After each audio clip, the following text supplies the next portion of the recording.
ఎన్బిఎఫ్సిలు కూడా ఎక్స్క్లూజివ్గా education loans ఇస్తున్నాయి సార్. ఓకే. ఇప్పుడు పిల్లలు పీజీ చేయడానికి ఇక్కడ అవును. డిగ్రీ కంప్లీట్ చేసుకుని పోస్ట్ గ్రాడ్యుయేషన్ కంప్లీట్ చేయడానికి ఫారిన్ కంట్రీస్ వెళ్తారు. అవును. అక్కడ వాళ్ళు ఏ కోర్స్ చేస్తున్నారు, ఏ యూనివర్సిటీకి వెళ్తున్నారు, దాన్ని బేస్ చేసుకుని వీళ్ళకి లోన్స్ ఇస్తారు.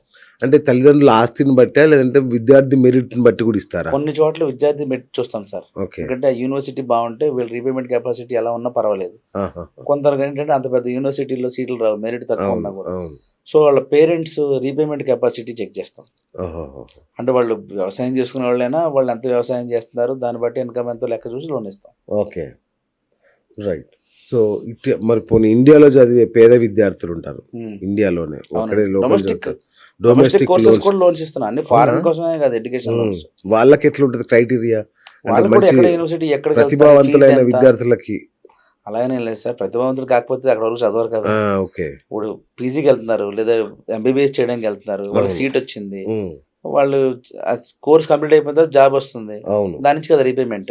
అవును. అట్లా ఇస్తాం. అంటే షూరిటీ లేకుండా ఇస్తారా వాళ్ళకి కూడా? షూరిటీ అక్కర్లేదు సార్, అన్నిటికీ ఎడ్యుకేషన్ లోన్ కి పెద్ద షూరిటీలు కొన్నిసార్లు తీసుకుంటాం సార్. అంటే వాళ్ళకి రీపేమెంట్ కెపాసిటీ బాగాలేదు, లేదా సివిల్ ఇష్యూస్ ఏమైనా ఉన్నాయి, అంటే వాళ్ళ పేరెంట్స్ కానీ సివిల్ ఇష్యూస్ ఉన్నాయి, అప్పుడు షూరిటీ పెడతాం. లేదా చిన్న కోర్స్ చేస్తారు, అంటే దాని మీద ఫ్యూచర్ మీద పెద్ద హోప్ లేదు, ఈ కోర్స్ చేసినట్టు జాబ్ వస్తుందని, అలాంటి వాటికి షూరిటీ పెడతారు. ఓకే. ఇది చేస్తే వాళ్ళ లైఫ్ డోకా లేదు అంటే మాత్రం షూరిటీలు పెద్దగా అడగారు. ఓకే. అడగకుండా కూడా లోన్ ఇస్తారు. అవును. సో కార్ లోన్ విషయానికి వస్తే, సో షోరూమ్ వాళ్ళు కూడా లోన్స్ ఇస్తుంటారు. అవునండి. బయట వాళ్ళు కూడా ఇస్తుంటారు. ఏది బెటర్? దేనికి వడ్డీ రేటు తక్కువ ఉంటుంది? కొత్త కార్స్ కి అన్నిటికీ తక్కువ రేటే ఉంటుంది సార్ జనరల్ గా. యూజ్డ్ కార్ కి కొంచెం రేట్ ఆఫ్ ఇంట్రెస్ట్ ఎక్కువ ఉంటుంది. ఓకే. చాలా ఎక్కువ ఉన్నట్టుంది అండి, 18-19 దాకా కూడా వెళ్తున్నట్టు. అవును. అంటే రీపేమెంట్ ప్రూఫ్ ప్రాపర్ గా లేకపోవడం, వీళ్ళ కార్ మోడల్స్ మరీ పాతవి అవ్వడం, అలాంటప్పుడు ఆ రిస్క్ ఎక్కువ ఉంటుంది కాబట్టి దాన్ని కవర్ చేసుకోవడానికి ఎక్కువ వడ్డీలు వేస్తారు. సో సెకండ్ హ్యాండ్ తీసుకోకపోవడం బెటర్ లోన్?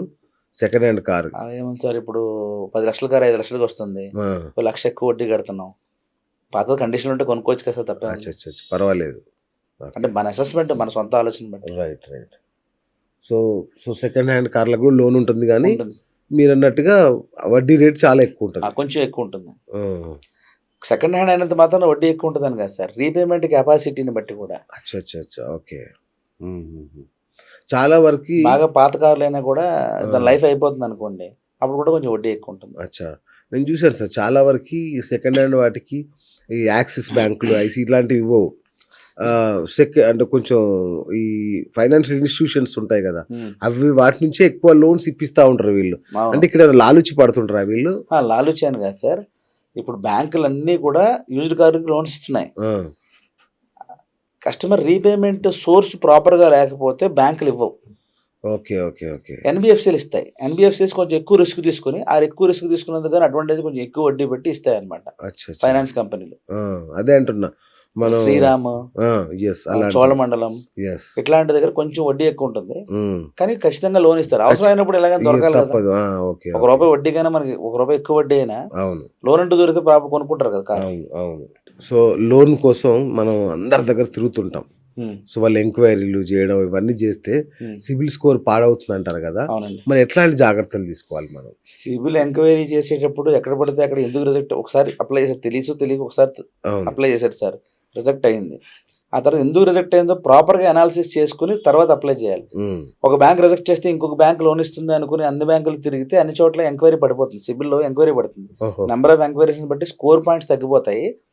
దాంతో పాటు బ్యాంక్ అండర్ రైటింగ్ చేసేటప్పుడు, అంటే లోన్ ప్రాసెస్ చేసేటప్పుడు కస్టమర్ సిబిల్ ఎంక్వైరీస్ కూడా కన్సిడర్ చేస్తుంది బ్యాంక్.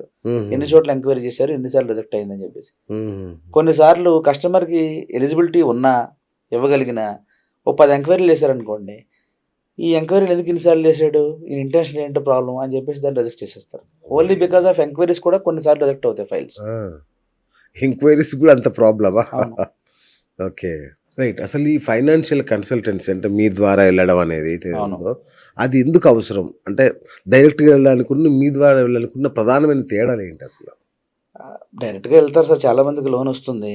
మనతో వెళ్ళడం వల్ల ఏమంటే వాళ్ళకి బ్యాంక్కి వీళ్ళ ఫైల్ని ఎలా ప్రజెంట్ చేయాలో తెలియకపోతే మేము ప్రజెంట్ చేస్తాం. ప్రాపర్ డాక్యుమెంటేషన్ అంతా పెట్టి ఇట్లా అప్లై చేస్తే మీకు లోన్ వస్తుంది అని చెప్పేసి చెప్తాం. అండ్ ఇంకోటి ఏంటంటే మా దగ్గర కంపారిజన్ ఎక్కువ దొరుకుతుంది sir. For example personal loan తీసుకోవాలనుకున్నారు.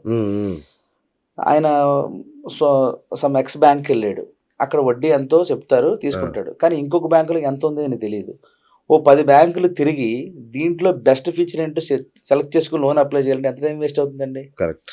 So మాలాంటి కన్సల్టెంట్ వచ్చారనుకోండి, మేము రోజు అదే పని చేస్తుంటాం కాబట్టి 10 బ్యాంకులకు సంబంధించిన రేట్ ఆఫ్ ఇంట్రెస్ట్లు, ప్రాసెసింగ్ ఫీజులు, ప్రీపేమెంట్ ఛార్జెస్, తర్వాత దాన్ని రీపేమెంట్ చేసేటప్పుడు ఏం బెనిఫిట్స్ వస్తాయి అన్నీ ఎక్స్ప్లెయిన్ చేస్తాం. సూపర్. ఆయన అవసరం ఎలాంటో తెలియదు కదా. కొంత షార్ట్ టర్మ్ రిక్వైర్మెంట్, కొంతమంది లాంగ్ టర్మ్ రిక్వైర్మెంట్ Correct, తీసుకుంటారు. సో దాంట్లో ఏది ఫిట్ అవుతుందో సెలెక్ట్ చేసుకుని అది తీసుకుంటాడు. ఆ సెలక్షన్ చేసుకోవాలన్నా కూడా కంపారిజన్ చేయాలి కదా ఫస్ట్. కరెక్ట్. ఆ కంపారిజన్ మా దగ్గర ఈజీగా అవుతుంది. ఓకే. ఏ లోన్ అయినా సరే. సార్ home loan అయినా, దీంట్లో personal loan ఒక నాకు చిన్న డౌట్ అంటే, నేను ఈ మధ్య ఒక లోన్ తీసుకున్నప్పుడు నాకు డౌట్ వచ్చింది. Hmm. వీళ్ళు కావాలని అంటే మీకు ఎక్కువ కమిషన్ వచ్చే బ్యాంకుకు ఇప్పించడం అట్లా ఏమన్నా మోసం జరిగే అవకాశం ఉందా? అంటే నేనేమనుకుంటా అంటే కన్సల్టెంట్ గా ఉన్న వాళ్ళు నాకు మిమ్మల్ని మీకు ఒక బ్యాంక్ సెలెక్ట్ చేసి ఇచ్చారనుకోండి, వీళ్ళు ఎక్కువ వడ్డీ ఎక్కువ కమిషన్ వస్తుందని ఈ బ్యాంక్ మనకు చెప్తున్నాడేమో అనుకుంటారు జనరల్ గా. అది జరుగుతుంది ఖచ్చితంగా, అలాగే అనుకోవడానికి ఆస్కారం ఉందండి.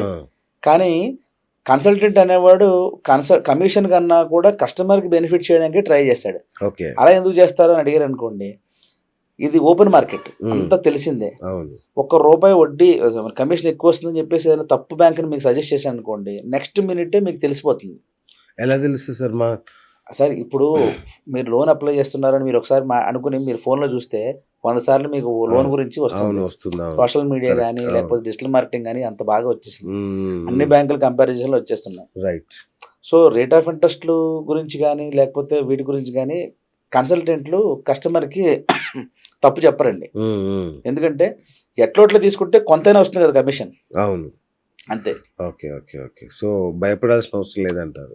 కన్సల్టెంట్ని అప్రోచ్ చేయడం వల్ల ఎలాంటి తప్పు లేదు సార్, భయపడాల్సిన పని లేదు. వాళ్ళు ఎప్పుడు వాళ్ళకి బెస్ట్ ఇవ్వడానికి ట్రై చేస్తారు. రైట్. సో నాకు లోన్ చిన్న కావాలి మార్కెట్ కదా ఇది. రైట్, నాకు లోన్ కావాలి. సో మిమ్మల్ని ఎన్ని రోజుల కంటే ముందు సంప్రదించాలి? ఒక లోన్ కావాలి అంటే ఈ ప్రాసెసింగ్ టైం ఎంత పడుతుంది అసలు? ఒక్కొక్క లోన్కి ఒక్కొక్క టైం పడుతుంది సార్. టర్న్ అరౌండ్ టైం అంటాం మనం. ఓకే.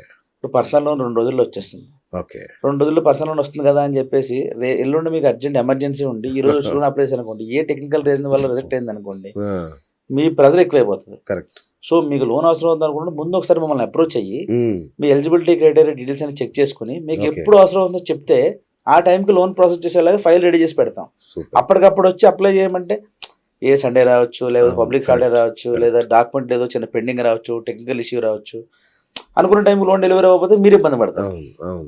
అందుకని మన లోన్ అవసరం అనుకున్నప్పుడు ఒక 10 రోజుల ముందు 15 రోజుల ముందు దాని గురించి పూర్తి ఇన్ఫర్మేషన్ డాక్యుమెంటేషన్ అంతా మన దగ్గర చెక్ చేసుకొని అప్పుడు అప్లై చేయాలి. సూపర్.